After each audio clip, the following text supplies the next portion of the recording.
poder da vontade e seu desenvolvimento, de Swami Buddhananda, tradução de Pedro Oliveira, editora Teosófica. Embora haja numerosos fatores que influem no sucesso ou fracasso de uma pessoa na vida, há sempre um denominador comum, o fator da força de vontade. O grau de êxito de uma pessoa é proporcional ao grau de força de vontade que ela alcançou. Uma questão fundamental é, portanto, como desenvolver essa força. Para isso é preciso um treinamento através do qual tanto a energia como a expressão da vontade sejam colocadas sob controle e tornem-se produtivas. É preciso então evitar a dispersão mental e emocional. Isso levará naturalmente a um aumento do poder de concentração em torno dos objetivos escolhidos, que devem ser nobres. Nas páginas seguintes desse livro, o leitor encontra um instrumento eficaz para levar adiante esse processo de crescimento interior. Capítulo 1. Força de vontade, o segredo do sucesso. A tradição religiosa indiana ensina que os seres humanos, de modo geral, podem ter dois objetivos dignos de respeito. Um deles é chamado prosperidade e bem-estar mundanos, o outro é iluminação e liberdade espiritual. É disso que ambos têm como base Dharma ou retidão. A prosperidade que não possui Dharma como base desmorona muito cedo do que se pensa, devido, por assim dizer, à sua própria fraqueza. Por outro lado, é óbvio que não podemos nem pensar na iluminação espiritual, a não ser que sejamos retos e íntegros. É ensinado também que, se não for dirigida, subordinada e utilizada para a conquista da iluminação espiritual, a prosperidade mundana se torna autodestrutiva. Mas devemos entender claramente que a iluminação não é uma decorrência lógica da prosperidade, embora seja verdade o dito popular. Ninguém pensa em religião com o estômago vazio. Qual é o segredo? Existe algo que, sem dúvida alguma, todos nós queremos na vida: o sucesso. Quaisquer que sejam nossos empreendimentos, seja na direção da prosperidade mundana ou da iluminação espiritual, seja nas esferas seculares ou espirituais, nenhum de nós gosta de fracassar. Todos queremos ser bem-sucedidos. Embora todos desejemos o sucesso, pode-se notar que em várias esferas da vida, os homens verdadeiramente bem-sucedidos são muito poucos. Muitos são aqueles que alcançam um grau apenas moderado de sucesso e muito mais numerosos são os que simplesmente fracassam. Há vários fatores nas histórias de sucesso e fracasso dos homens na vida, mas em cada caso particular há sempre um único denominador comum. É o fator da força de vontade. O grau de sucesso de uma pessoa na vida é proporcional ao grau de força de vontade que ela alcançou. Como desenvolver a força de vontade vem a ser então uma questão fundamental na vida de todas as pessoas. O treinamento da força de vontade deveria fazer parte da nossa educação desde a infância, pois sem ela a educação resulta em grande medida ineficaz. Swami Vivekananda diz: o que é educação? É erudição livresca? Não. É conhecimento diversificado? Nem mesmo isso. O treinamento através do qual a energia e a expressão da vontade são colocadas sob controle e tornam-se produtivas é chamado de educação. Agora pensemos um pouco. Será que é a educação sufocar a vontade, como vem sendo feito ao longo de várias gerações? Será que a educação é aquilo que está lentamente transformando o homem em uma máquina? Se infelizmente não tivermos aprendido como desenvolver a força de vontade na infância, devemos fazê-lo em qualquer estágio da vida, pois o autodesenvolvimento é quase impossível sem o exercício voluntário ou involuntário da força de vontade. Por outro lado, graças à força de vontade, podemos produzir mudanças consideráveis para melhorar nossa vida, individuais e coletivas, a partir de situações aparentemente desesperadoras. Consideremos 3 casos da história moderna. Quando Lincoln encontrava-se sozinho na Casa Branca naqueles dias tenebrosos da Guerra Civil Norte-Americana, o que teria acontecido à União se não fosse a poderosa força da vontade que ele tinha de salvá-la? Consideremos como a força de vontade de Winston Churchill desempenhou o papel decisivo na Segunda Guerra Mundial. O que teria acontecido à Inglaterra e à Europa, que agora desfrutam de prosperidade, se não fosse pelo poder da vontade daquele homem que disse não ter nada para oferecer, a não ser sangue, suor e lágrimas? Consideremos ainda o exemplo da força de vontade de Gandhi, a quem Churchill chamou de faquir seminu, e sua enorme importância para todos os povos do mundo que em seus próprios países eram governados por poderes coloniais.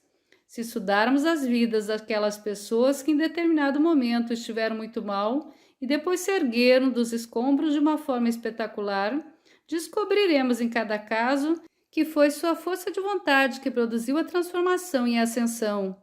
Se estudarmos as vidas de algumas pessoas que logo cedo na vida prometiam muito, que tinham uma facilidade invejável de subir na vida e contudo nunca realizaram seus potenciais, murchando como os botões que morrem antes do pleno desabrochar, descobriremos em cada caso particular que foi a ausência da força de vontade que causou seu murchar prematuro. Com a força de vontade, num certo sentido, o homem pode fazer tudo a partir de nada. Na ausência do poder da vontade, todos os seus talentos, qualidades e dons não chegam a lugar algum. Capítulo 2. Como a vontade origina-se. Os Vedas, a escritura sagrada do hinduísmo, afirma: na verdade, no começo, esse universo não era absolutamente nada. Não havia nem céu, nem terra, nem atmosfera. Esse ser que era apenas não ser, concebeu um desejo, que eu possa existir. Quer você aceite ou rejeite o conteúdo dessa cosmogonia, dela surge uma verdade, a de que por detrás de todos os esforços criativos, em todas as esferas da vida, está um ato de vontade. Mas o que é a vontade? De onde ela se origina? A vontade é uma combinação do eu e da mente, diz Swami Vivekananda. A palavra eu significa aqui Atma, ou alma real do homem. Atma está além da relação de causa e efeito. É consciência indiferenciada. Nessa consciência não há vontade, pois a vontade pressupõe reação a algo externo ou a um outro. Na consciência indiferenciada não há tal coisa. Embora a Atma seja livre em sua pura natureza essencial, quando identificado com a mente e o corpo, encontra-se num estado de escravidão. Em outras palavras, nesse estado a Atma não é livre. A vontade é a primeira manifestação do eu real, aprisionado nos fenômenos ou Maya. Ela é uma combinação de Atma e mente, e a mente, por sua vez, é matéria sutil. Na vontade, portanto, há duas correntes, uma do espírito e a outra da matéria, uma corrente de luz e uma corrente de escuridão. Em última análise, entretanto, essa combinação está destinada a ser irreal, pois é baseada na irrealidade de Maya. Mas enquanto estivermos no reino de Maya, isso é, enquanto permanecermos espiritualmente não iluminados, ela é bastante real para todos os propósitos práticos. E ela move as coisas de uma forma que nada no mundo faz, exceto as poderosas forças da natureza. Até essas grandes forças são sobrepujadas pelo poder da vontade humana.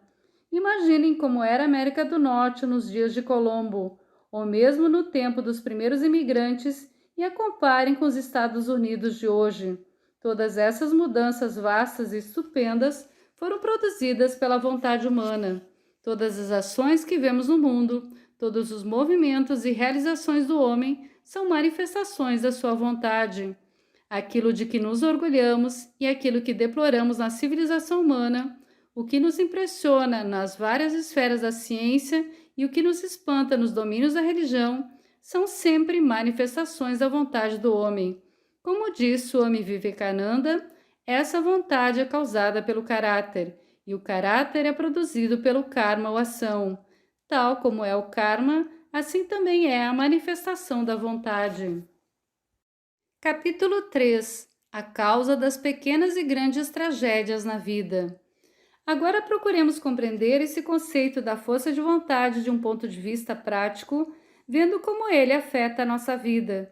Porque realmente necessitamos desenvolver a força de vontade, mesmo se não formos pessoas ambiciosas e não quisermos fazer coisas espetaculares? Em alguns momentos das nossas vidas, talvez da vida de qualquer pessoa, grandes tragédias acontecem. Elas nos abalam profundamente. Depois dessas tragédias, nunca voltamos a ser as mesmas pessoas. Se soubermos como encarar essas tragédias criativamente, seremos em grande parte transformados de modo positivo. Se não soubermos, seremos destruídos. Essas tragédias são tão sérias que somos forçados a tomar conhecimento delas de forma extremamente dolorosa. E não apenas isso, os outros também as percebem, pois frequentemente nos tornamos objeto de verdadeira piedade. Isso diz respeito às grandes tragédias das nossas vidas pessoais. Mas há outro tipo de tragédia que acontece diariamente na vida e cujas consequências são de longo alcance. E é nessas pequenas tragédias que estão enraizadas as grandes tragédias da vida. Mas, de alguma forma, a maioria das pessoas parece não percebê-las em absoluto. Nos dias atuais, estamos entregando nosso poder de pensar às máquinas na esperança de obter mais proveito da vida. No entanto, pode-se constatar em grande medida que estamos perdendo o controle sobre a vida. Essa pode não ser uma verdade assintomática, mas descobriremos ser geralmente verdadeiro que quanto mais os cidadãos enchem seus lares de aparelhos elétricos e eletrônicos, menos pessoas reflexivas existem. A única maneira de manter controle sobre a vida é através do pensamento correto e profundo. Hoje em dia, todos nós admiramos o livre pensamento. O livre pensamento é bom, mas o pensamento correto é melhor. Quando o pensamento correto torna-se pensamento profundo, ele é excelente. Sem cultivar o hábito da introspecção, é impossível dar-se conta de todas as forças que operam dentro de nós. Sem conhecer a natureza dessas forças, não podemos chegar a dominá-las. Estaremos então destinados a ser seus escravos. E que chances têm os escravos de desenvolver e exercitar sua força de vontade quando a escravidão é causada por sua própria decadência? De que modo tais pessoas poderão algum dia construir seu caráter? Como pode um homem sem caráter ter força de vontade? A introspecção revelará que há uma tragédia básica inerente à nossa vida diária, na qual a maioria de nossas grandes tragédias estão enraizadas. Usando termos sânscritos, podemos narrar essa tragédia básica da seguinte forma: eu sei o que é Dharma, o que é retidão, o que é bom, mas não tenho a inclinação para fazê-lo. Eu sei o que é adharma, não retidão, o que é mal, pecaminoso, mas não consigo desistir de fazê-lo. Uma canção do místico Ram Prasad, que Sri Ramakrishna costumava cantar, descreve com piedade o conteúdo dessa tragédia. Ó mãe, não posso culpar a ninguém mais. Ah, eu afundo no poço que minhas próprias mãos cavaram, usando como pá as 6 paixões. Cavei um buraco no solo sagrado da terra e agora a água escura da morte jorra. Como posso salvar-me, ó minha Redentora? Certamente tens sido meu próprio inimigo. Como posso agora afastar essa água escura da morte? Veja, as águas elevam-se até o meu peito. Como posso salvar-me? Ó Mãe, salva-me. Tu és meu único refúgio. Com teu olhar protetor, conduze-me à outra margem do mundo. Em última instância, a tragédia básica de nossa vida diária nos conduz à crise espiritual, da qual Ramprasad se lamenta diante da Mãe Divina. Portanto, a tragédia básica de nossa vida é a nossa inabilidade de fazer aquilo que sabemos ser correto e útil, e b. nossa incapacidade de desistir de fazer aquilo que sabemos ser errado, inútil e às vezes desastroso. Sabemos que é bom usar uma linguagem polida, decente e equilibrada em nossa casa, na rua, nos negócios, na política e na sociedade, mas, mesmo assim, usamos uma linguagem errada da qual surgem muitas discórdias, grandes e pequenas, em casa, na sociedade, nos assuntos nacionais e internacionais. Frequentemente não lembramos do poder das palavras, da sua capacidade de destruir ou construir, ferir ou curar. Seguidamente, nossa vontade deixa de colocar em prática o que sabemos acerca do poder das palavras. Através do uso da linguagem errada, podemos causar nos corações dos outros feridas que não serão curadas facilmente. ou podemos irritar as pessoas de forma a provocar consequências desastrosas, e nós próprios teremos de enfrentá-las, por mais amargas que sejam. Sabemos que é benéfico viver uma vida moral, mas apesar das nossas intenções, cometemos atos pecaminosos e, tendo-os cometido, devemos arcar com suas dolorosas consequências. Podemos doar todos os nossos bens e propriedades, mas não há maneira de livrar-nos dos frutos do nosso karma.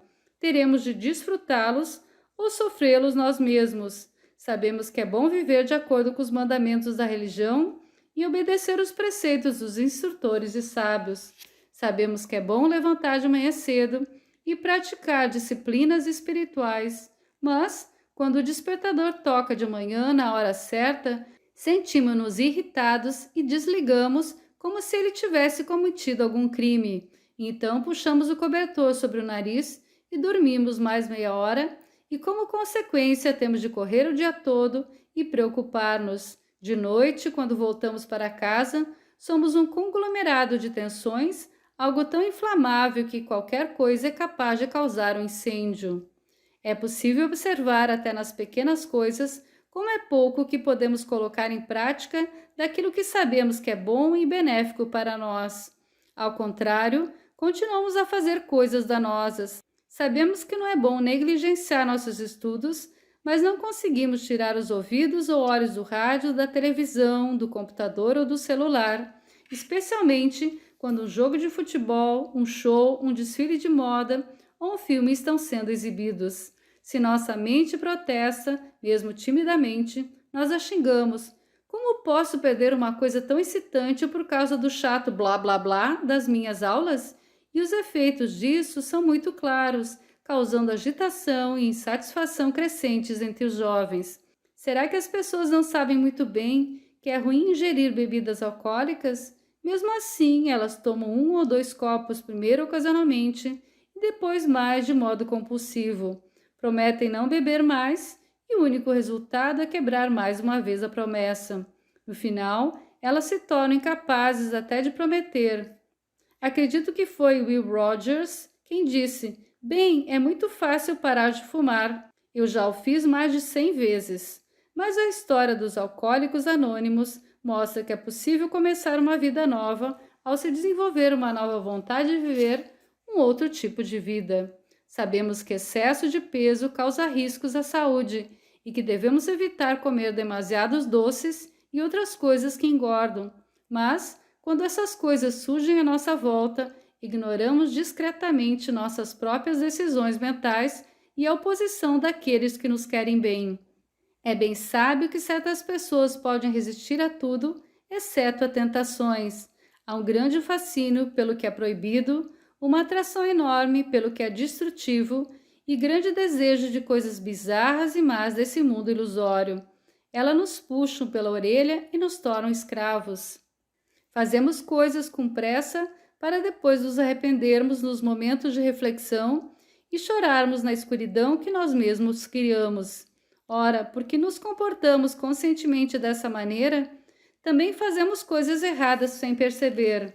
Mas, além disso, porque conscientemente fazemos coisas erradas e deixamos de fazer coisas certas, não devemos cometer o erro de pensar que fazemos isso porque somos essencialmente maus ou devido a algum tipo de pecado original em nós, nem porque somos forçados pelos poderes do mal.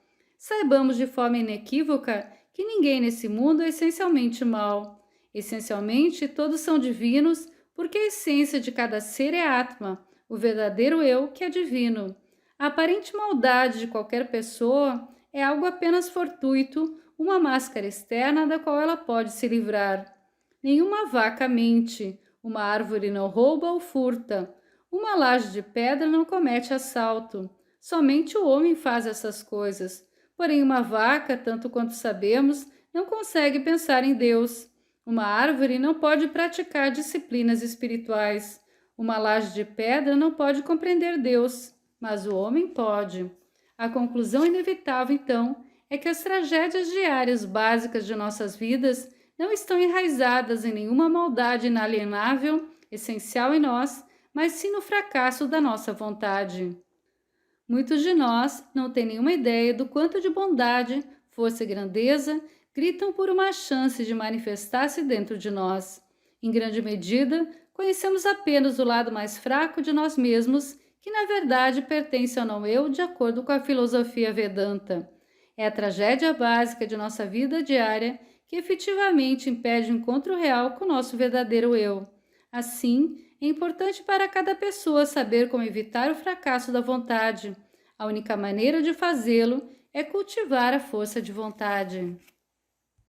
Capítulo 4. Como gerar força de vontade no sistema humano. Como cultivamos a força de vontade? Nesse capítulo vamos examinar essa questão desenvolvendo 11 itens. 1. Primeiro vamos compreender o que é exatamente a força de vontade em termos operacionais. É aquela função positiva e criativa da mente que nos impele e habilita-nos a realizar ações determinadas de um modo bem definido e a evitar ações que não queremos de modo igualmente definido. É aquele poder da mente que nos habilita a fazer o que sabemos ser correto e a não fazer aquilo que sabemos ser errado, sob todas as circunstâncias, favoráveis ou desfavoráveis, conhecidas ou desconhecidas. 2.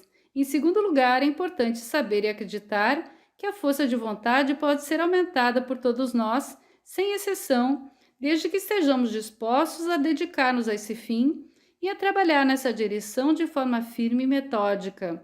Nossos fracassos passados não têm de ser também necessariamente nossos fracassos futuros. Ninguém está destinado a ser fraco toda a sua vida, exceto aquele que prefere assim. Um começo em direção a um estado melhor, mais nobre e mais elevado de existência, pelo menos um esforço determinado para tal fim, é possível no momento em que realmente decidimos isso. Nunca é muito cedo nem tarde demais para sermos bons, verdadeiros, puros e fortes. Swami Vivekananda diz: levante-se, seja corajoso, seja forte. Sabe que você é o criador de seu próprio destino. Toda a força e ajuda de que você necessita estão dentro de você. Que mensagem cheia de vida e salvadora! Toda a força e todo o socorro de que necessitamos está dentro de nós mesmos. Devemos ter uma firme compreensão disso e uma fé inabalável nessa verdade fundamental. 3. Somente quando nos firmamos nessa verdade é que podemos gerar uma vontade para desenvolver a força de vontade. Embora possa soar como um jogo de palavras, é muito importante se ter uma vontade firme para desenvolver a força de vontade. Por incrível que possa parecer, muitos de nós não têm nem mesmo a vontade de desenvolver a força de vontade. Parece que consideramos isso uma enorme chateação, uma responsabilidade muito grande para ser carregada o tempo todo. Mas, quando sabemos com certeza que dentro de nós existe um poder ilimitado, que não somos tão frágeis como parecemos, que não somos galhos fracos, podendo ser quebrados a qualquer momento, então desenvolvemos a mente para manifestar esse poder em nossa vida ao cortarmos de forma incisiva todos os enganos e ilusões que são contrários a ele. 4. Quando essa mente é desenvolvida, estamos prontos para dar o passo mais importante no desenvolvimento da força de vontade. Esse passo consiste em remover a dicotomia entre a cabeça e o coração, o intelecto e a emoção, o pensamento e o sentimento. Como o fazemos, isso só pode ser feito quando amamos a verdade do nosso ser. Se sabemos com certeza que somos divinos, que somos filhos da imortalidade, com uma longa história atrás de nós e um grande destino à nossa frente, detestaremos fazer coisas que são indignas de nós e estaremos decididos a fazer as coisas corretas. Em outras palavras, nossos pensamentos e emoções irão unir-se a fim de nos capacitar para fazer o melhor que esperamos de nós mesmos. Talvez não tenhamos êxito na luta. O que importa? Qual é o valor de um sucesso alcançado sem luta? Alcançaremos com certeza o sucesso se lutarmos decididamente, sem permitir que medos hipotéticos sabotem nossa autoconfiança e nossas reservas de energia. Essa é a melhor maneira de combater o mal dentro de nós mesmos. Afirme que é divino e o demônio fugirá.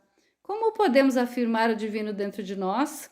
Se quisermos afirmar o divino, devemos fazer duas coisas. Não devemos ser covardes e não devemos ser hipócritas. Devemos ser bravos, tomar a coragem em ambas as mãos e seguir a verdade até sua conclusão lógica. Ir com a verdade onde quer que ela nos leve. Este deveria ser nosso lema. A oposição a esse modo de pensar e viver certamente aparecerá.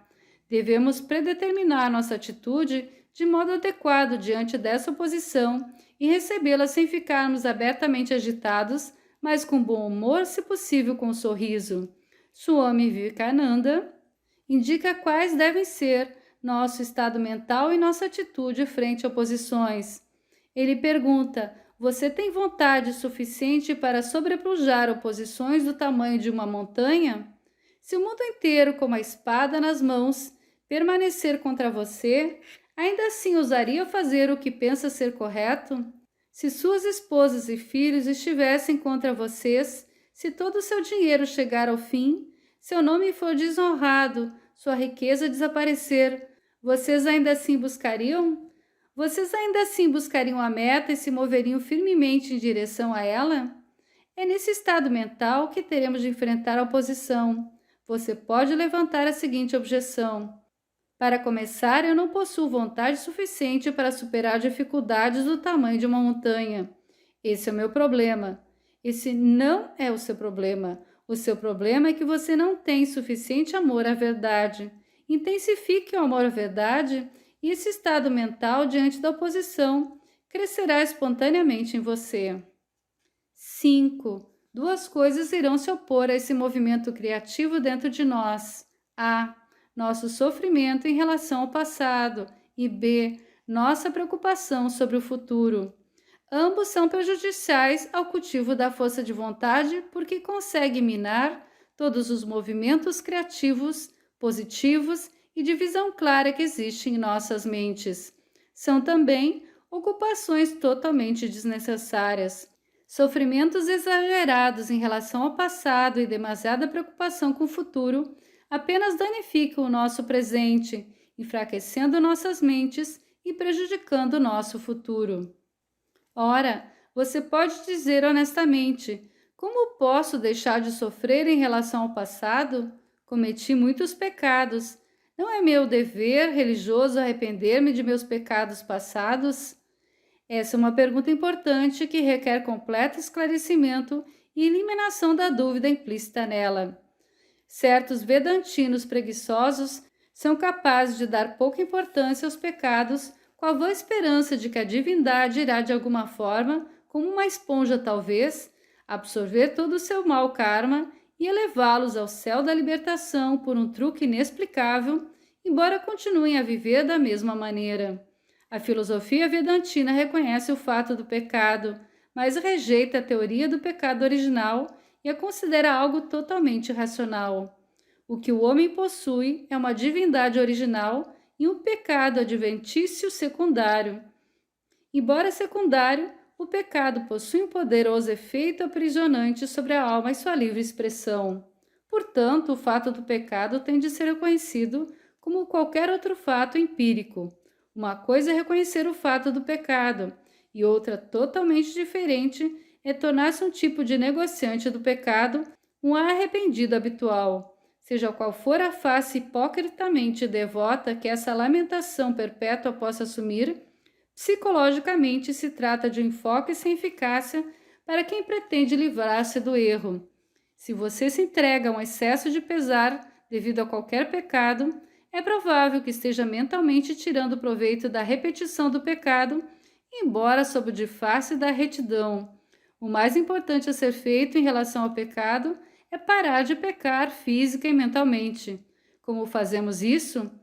Há alguns ensinamentos de Sri Ramakrishna que, quando praticados, resolverão completamente tais situações na vida de um aspirante sério. A escravidão é da mente e a liberdade também é da mente. A mente é livre e se pensa constantemente: eu sou uma alma livre. Como posso ser escravo, quer eu viva no mundo ou numa floresta? Sou um filho de Deus, o Rei dos Reis. Quem pode escravizar-me? Se mordido por uma cobra, um homem livra-se de seu veneno ao dizer enfaticamente: não há veneno em mim. Da mesma forma, ao repetir com coragem e determinação a frase "Eu não sou escravo, sou livre", realmente nos tornamos livres. O miserável que constantemente diz eu sou escravo, consegue apenas se tornar escravo. Aquele que diz dia e noite sou um pecador, torna-se verdadeiramente um pecador. Deveríamos ter uma fé tão ardente em Deus que nos fizesse dizer: tenho repetido o nome de Deus, como pode o pecado agarrar-se a mim? Como posso continuar em escravidão? Se o homem repete o nome de Deus, seu corpo, sua mente e tudo mais tornam-se puros. Por que deveríamos falar sobre pecado, inferno e coisas semelhantes? Diga apenas uma vez: ó Senhor, sem dúvida fiz coisas más, mas não as repetirei, e tenha fé em seu nome.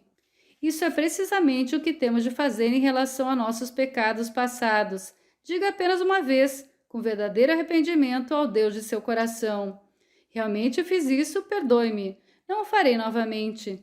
Depois se decida a manter a palavra dada a Deus e repita o nome de Deus. A repetição do nome do Senhor irá dar-nos o poder de manter a decisão. Entretanto, é mais importante que vivamos atentamente no momento presente, com a mente livre, tentando honestamente viver de acordo com nossas convicções mais elevadas. Aquele que sufoca esse momento com as preocupações de momentos que ainda não chegaram está fazendo o possível para tornar seu futuro desagradável. No centro desse momento está a eternidade, disse Meister Eckhart. E se tivermos vivido esse momento bem, se tivermos feito o melhor possível, bem que podemos deixar o resto em paz, pois o melhor que se pode fazer pelo futuro é fazer sempre o melhor que podemos a cada momento.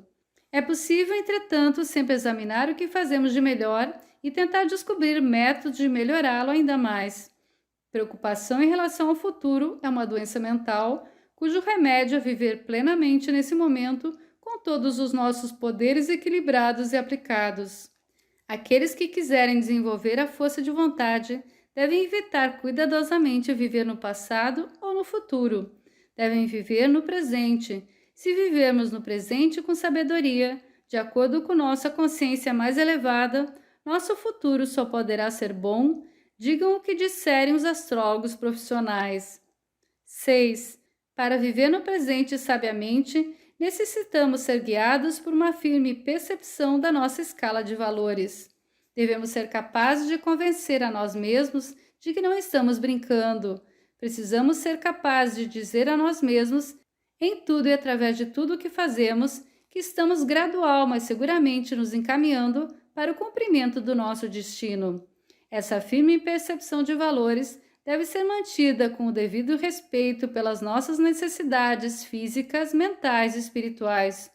Os sábios indianos descobriram que são 4 esses valores: prosperidade, retidão, prazer e libertação espiritual. Para a humanidade em geral, a desnutrição física e emocional não conduz ao cultivo da força de vontade nem ao desenvolvimento da vida superior.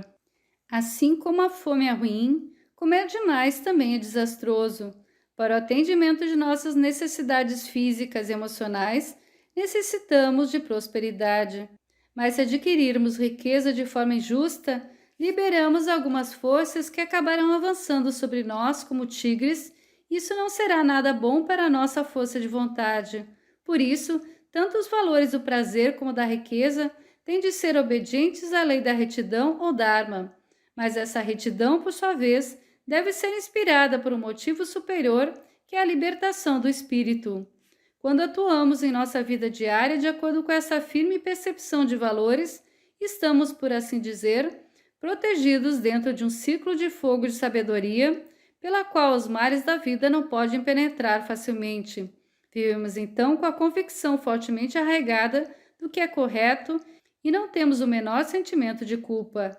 É esse sentido de culpa, com ou sem motivos, que consome as raízes da nossa força de vontade. Quando vivemos não apenas livres do sentimento de culpa, mas de forma positiva, com a percepção de que vivemos corretamente, adquirimos um poder de convicção que libera uma nova energia dentro de nós. E essa energia auxilia imensamente o desenvolvimento da força de vontade. Cultive pelo menos o poder da convicção se você quiser desenvolver a força de vontade. Acredite com toda a sua alma que você está no caminho correto. Não duvide de tudo o tempo todo. Isso não é inteligência. Acredite na filosofia Vedanta, em Ramakrishna ou em seu próprio Atma com toda a sua energia e você verá como a força de vontade cresce misteriosamente. O que é feito de modo correto e com vontade poderosa dentro de nós mesmos ajuda-nos a fazer outras coisas também. 7. Essa firme percepção de valores necessita ser resguardada com zelo, pois estamos sendo constantemente assaltados pelos ventos caóticos de várias ideias contrárias. Como resguardar essa percepção de valores? Podemos fazê-lo através de 3 meios. A. Pelo constante discernimento entre o real e o real. B. Mantendo-nos ocupados fazendo aquelas coisas que qualificamos decididamente como benéficas. E C. Evitando curiosidade fútil sobre coisas que não dizem respeito ao nosso principal propósito na vida. Devemos empenhar-nos para fazer aquilo que, através de exame e discernimentos adequados, consideramos benéfico. Se necessário, devemos vencer a nós próprios e enfrentar corajosamente as consequências. A tarefa mais difícil do mundo não é cuidar do nosso velho pai nem cuidar dos nossos filhos, mas sim cuidar de nós mesmos. Para alguém que sabe como disciplinar a si mesmo, as outras tarefas serão fáceis. A necessidade de tratar-se com firmeza até certo ponto, a fim de quebrar as barreiras que impedem o fluxo da força de vontade. Faça o que é correto imediatamente. Essa deveria ser a ordem do dia para a nossa mente. Este deveria ser o princípio, ao invés de fazer as coisas erradas apressadamente e de se arrepender mais tarde. Não é melhor fazer as coisas certas de imediato e desfrutar depois as bênçãos dessas ações? Se formos incapazes de decidir por nós mesmos o que é certo ou errado, devemos pedir conselho ao nosso instrutor. Se não há um instrutor espiritual disponível, a orientação pode ser extraída das Escrituras, mas, mesmo quando já tivermos decidido sobre uma ação correta, muitas considerações tentarão impedir a sua pronta execução. Todos estão agindo de forma diferente, será uma das alegações. Depois haverá as considerações daquilo que muitos chamam de senso comum. Grande parte do chamado senso comum é apenas uma racionalização das nossas fraquezas, combinadas com a ideia daquilo que se supõe ser interesse pessoal. E essas considerações serão manipuladas por nossa própria mente. Temos de distinguir aqui, cuidadosamente, a tentativa de sabotagem de nossos bons esforços para desenvolver a força de vontade, feita pela parte não regenerável ou maldosa de nossa mente. Devemos, então, derrotar firmemente essa oposição através daquela parte da mente que já se aliou à verdade. Por outro lado, devemos parar imediatamente de fazer o que sabemos ser definitivamente errado e daninho e enfrentar com coragem as consequências. Pessoas superficiais podem ridicularizar-nos por permanecermos à parte. Pessoas egoístas podem atormentar-nos por não fazermos coisas erradas. Até mesmo nossos amigos podem considerar nosso comportamento estranho. Contudo, devemos seguir aquilo que consideramos verdadeiro e correto. Mas devemos ser extremamente cautelosos e também possuir uma visão de longo alcance ao identificarmos o que é certo e errado. Não devemos tirar impulsivamente conclusões apressadas e depois seguir adiante de maneira cega. Isso prejudicará o desenvolvimento da força de vontade. Se formos incapazes de determinar sozinhos o que é certo e o que é errado, devemos buscar o auxílio daqueles que sabem a resposta e então agir de acordo com o que aprendemos. Com base no que tenhamos aprendido e decidido, devemos planejar por nós mesmos uma rotina simples para a nossa vida diária. Essa rotina deve ser planejada, mantendo-se em mente que diariamente estamos buscando a autopreservação e automelhora em todos os níveis, físico, mental e espiritual. Ela deve ser planejada de tal forma que nossas relações, necessidades recreativas, ideias e aspirações possam ser todas desenvolvidas através dessa rotina. Aconteça o que acontecer, devemos seguir essa rotina. No estágio preliminar, esse é um método muito útil para se obter um firme controle da mente. Nossos sentidos terão de obedecer nossas decisões tomadas com devido cuidado. Podem surgir casos excepcionais em que a rotina terá de ser posta de lado, como por exemplo quando há um acidente sério na casa ou um amigo morreu, mas logo que possível devemos retornar à nossa rotina. No estágio posterior, quando tivermos conquistado uma margem de segurança suficiente no controle da nossa mente, podemos ajustar a rotina de acordo com as necessidades superiores do nosso autodesenvolvimento. 8. É extremamente importante lembrar que, ao desenvolver a força de vontade, o maior auxílio virá do poder de concentração que já tivermos alcançado. Na verdade, esses dois fatores vão sempre juntos. O poder de concentração ajuda o crescimento e desenvolvimento da força de vontade, e a força de vontade auxilia o poder de concentração. Como podemos aumentar o poder de concentração? O modo mais simples de fazê-lo é lançar toda a nossa mente à tarefa que temos à nossa frente, seja cozinhar, lustrar os sapatos, jogar basquete, observar os pássaros, fazer um experimento no laboratório ou orar na capela. Em outras palavras, enquanto você está meditando, você não deve estar assistindo a um filme. 9. E para isso necessitamos uma boa reserva de energia mental, ou seja, a fim de desenvolver a força de vontade, devemos parar de desperdiçar nossa energia mental.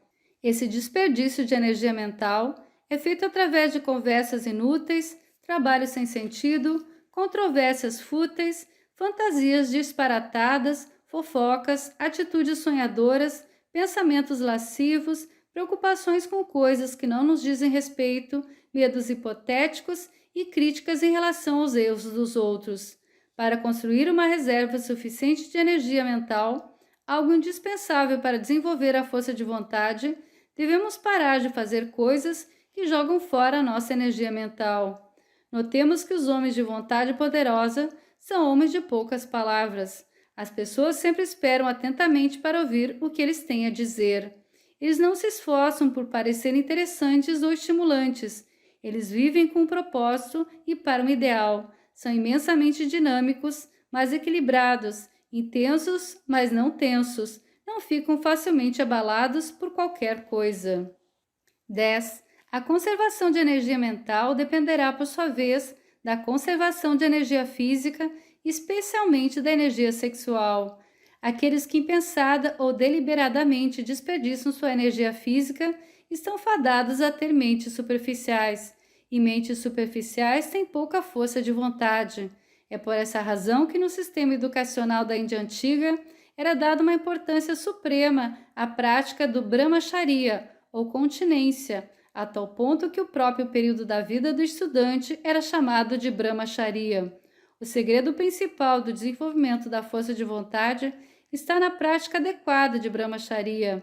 Portanto, para desenvolver a força de vontade, devemos conservar nossa energia física. A energia física é conservada ao se viver uma vida de pureza e moderação. Na moderação está a flexibilidade. Na flexibilidade está a força. 11.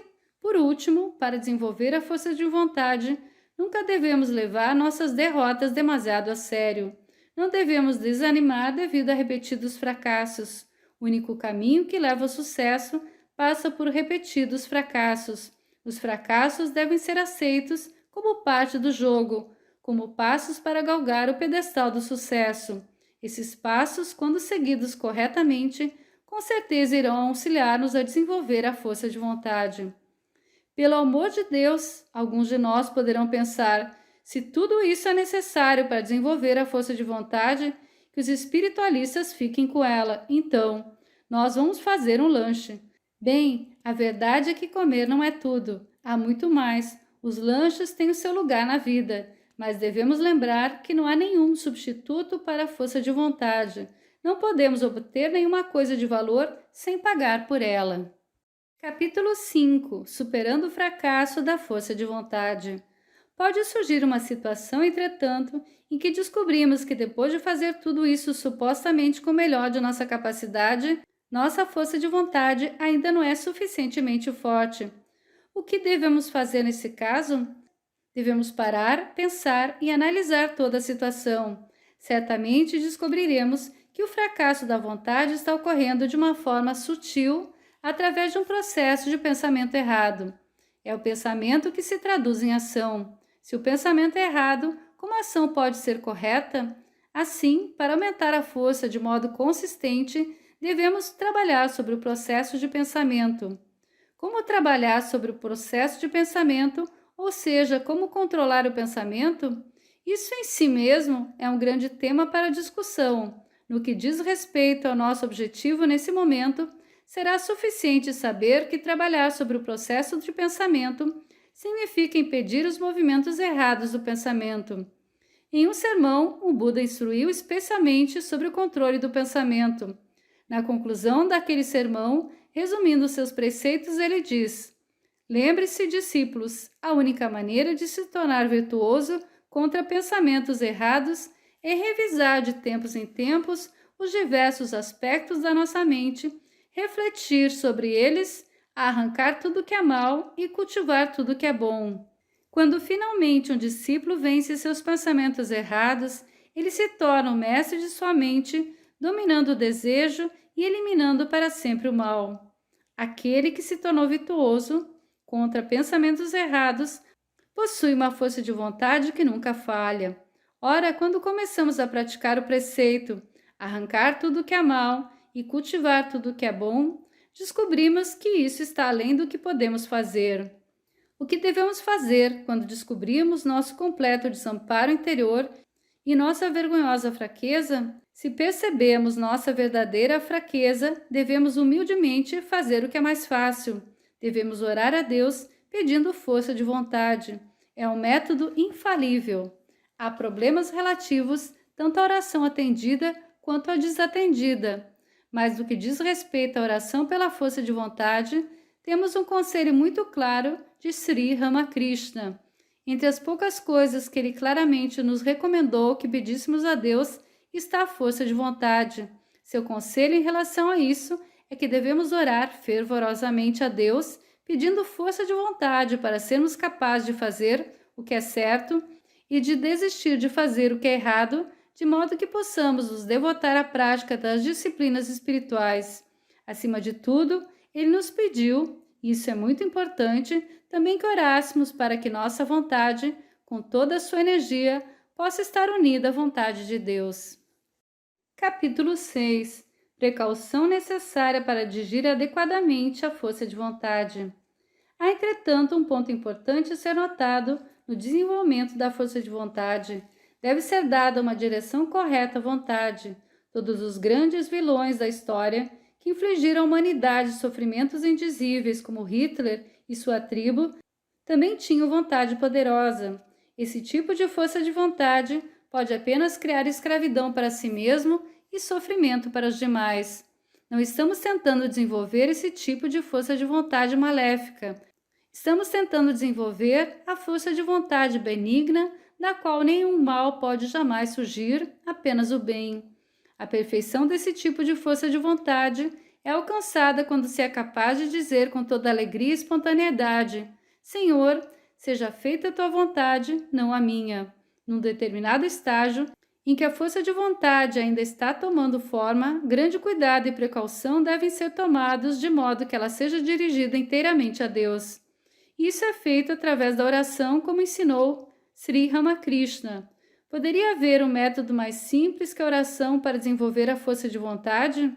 O melhor é que, junto com a oração, haja a repetição do nome do Senhor.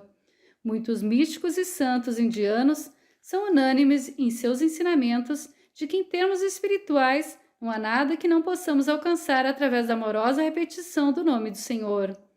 Há alguém tão fraco e tão infeliz que não pode nem mesmo pronunciar o nome do Senhor? De qualquer forma, quer sejamos fracos ou fortes, a oração e a repetição do nome do Senhor sempre irão auxiliar-nos a desenvolver a força de vontade, pois essas duas práticas removem todos os maus pensamentos e purificam nossa mente. Devemos tomar todo cuidado para caçar todos os nossos defeitos internos em seus esconderijos e reconhecê-los perante nós mesmos e perante o Deus que há dentro de nós. Obteremos uma grande quantidade de força ao fazer isso. Mas não devemos sair por aí falando sobre nossas fraquezas com qualquer um. Dessa forma, ninguém é auxiliado. Devemos falar sobre elas sem reserva, em caso de necessidade, apenas com nossos instrutores ou conselheiros ou com ninguém mais. E sejam certos de que há muitas pessoas inescrupulosas no mundo que tentarão tirar vantagem das suas confissões desnecessárias. A consciência de nosso completo desamparo nos conduz à autoentrega. A autoentrega, quando é verdadeira e completa, despedaça todos os grilhões internos que provocam o fracasso de nossa força de vontade. Então, subitamente, a pessoa prostrada levanta-se como a própria personificação da força interna. Ninguém compreende de onde veio tanta força de dentro dela. Diz Jesus Cristo: sem mim não podeis fazer nada. Quão verdadeiro! Sem a graça de Deus não podemos fazer nada. Em outras palavras, com a graça de Deus podemos fazer tudo. Quando praticamos a oração, a meditação e a repetição do nome do Senhor, Deus já está conosco, e esse fato expressa-se como pureza mental, isso é, torna-se forte no poder de Deus. A vontade da mente pura é invencível. Através da ajuda de uma tal vontade, pode-se alcançar até mesmo o mais elevado que é Deus. Capítulo 7. Contemple o triunfo da força de vontade. A história mais magnífica do triunfo da força de vontade é de um homem que não pediu nada a Deus e nem mesmo reconhecia a existência de Deus. Ele é o Buda. Isso prova o poder da vontade humana em si mesma. É inspirador saber disso. Vocês todos conhecem a história da vida de Buda? Depois de renunciar ao mundo, ao lar, ao trono, à esposa e a um filho recém-nascidos e a tudo mais, Siddhartha Gautama tornou-se monge. Mais tarde, ele foi em busca de um mestre. Estudou sobre vários instrutores e aprendeu tudo o que tinham para ensinar, mas não ficou satisfeito com o ensinamento de nenhum deles. Todos os instrutores o amavam e respeitavam, mas Siddhartha, que ainda não era Buda, continuava insatisfeito. Ele agora percebia que nenhum daqueles instrutores clássicos tinha resposta para sua busca, cujo objetivo era descobrir um meio para a cessação de dukkha, o sofrimento inerente à vida humana. Assim, ele decidiu trilhar seu próprio caminho. Sozinho, sem lar, este grande buscador da verdade chegou a Ratnagiri. Lá ele se tornou conhecido do rei Bimbisara, o qual, depois da iluminação de Siddhartha, ficou sendo seu discípulo. Foi na corte de Bimbisara que Siddhartha ofereceu sua vida em troca de um cordeiro que iria ser sacrificado. De Ratnagiri, buscando o local mais conveniente para a prática calma das disciplinas espirituais, ele foi a Uruvela, que agora é conhecida e famosa como Buda Gaya. Em Uruvela, por 6 longos anos, Siddhartha praticou terríveis austeridades e reduziu seu corpo a pele e ossos. Sua decisão era a seguinte: perceberei a verdade ou o corpo sucumbirá. Um dia, quando retornava à sua cabana, depois de se ter banhado no rio Nirajana, ele caiu devido à completa fraqueza física. Foi dado como morto, mas recuperou a consciência. Siddhartha percebeu então que o caminho para a iluminação não era essa austeridade extrema. Uma mulher do vilarejo, que tinha vindo para oferecer adoração, ofereceu-lhe leite de arroz e ele aceitou a doação. Quando sorveu o leite de arroz, todos os seus membros ficaram renovados, sua mente tornou-se clara novamente e ele ficou forte o suficiente para receber a mais alta iluminação. À medida que ele reduzia suas austeridades, sua determinação de alcançar a compreensão tornava-se mais firme. Então, numa noite de lua cheia do mês de Vaisakha, sentou-se sobre a agora famosa árvore bode com essa determinação: que meu corpo seque nesse lugar, que minha pele, meus ossos e minha carne percam toda a vida, mas não sairei desse lugar antes de alcançar a iluminação que é raramente encontrada mesmo em muitas eras. O restante da história pode ser narrado nas palavras de The Life of the Buddha, de Asvagosha. Embora expressa na linguagem das lendas, a narrativa nos convence do triunfo da força de vontade e tem um impacto maravilhoso sobre a própria civilização humana. Ela diz: O santo ser dirigiu seus passos àquela abençoada árvore bode, sob cuja sombra ele culminaria sua busca. Quando estava caminhando, a terra tremeu e uma luz brilhante transfigurou o mundo. Ao sentar-se, os céus ressoaram com alegria e todos os seres vivos encheram-se de regozijo. Apenas Mara, o espírito mau, senhor dos 5 desejos, portador da morte, inimigo da verdade, estava pesaroso e não ficara feliz. Com suas 3 filhas, as tentadoras, e com sua hoste de espíritos malignos, ele foi até o lugar onde o grande sábio estava sentado. Mas Sakyamuni não lhe deu importância. Mara pronunciou ameaças com o objetivo de inspirar medo e causou uma tal tempestade que os céus escureceram e o oceano rugiu e tremeu. Mas o abençoado permanecia calmo e nada tremia sobre a árvore bode. O iluminado sabia que nenhum mal poderia lhe acontecer. As 3 filhas de Mara tentaram o Bodhisattva, mas ele não prestou atenção a elas. Quando Mara viu que não podia acender nenhum desejo no coração do sábio vitorioso, ordenou que todos os maus espíritos sob seu comando atacassem e tentassem assustar o grande personagem. Mas o abençoado observou o que faziam como se fosse uma brincadeira inofensiva de criança. Todo o ódio feroz dos maus espíritos foi inútil. As chamas do inferno tornaram-se saudáveis brisas perfumadas, os raios irados foram transformados em botões de lótus. Quando viu isso, Mara afastou-se da árvore bode com seu exército. Nesse momento, caiu uma chuva de flores celestiais e foram ouvidas vozes de bons espíritos. Abençoado seja esse grande ser. As hostes do malvado não sobrepujaram sua mente intocada pelo ódio. Ele é puro e sábio, amável e cheio de misericórdia. Assim como os raios do sol eliminam a escuridão do mundo, aquele que persevera em sua busca encontrará a verdade o iluminará.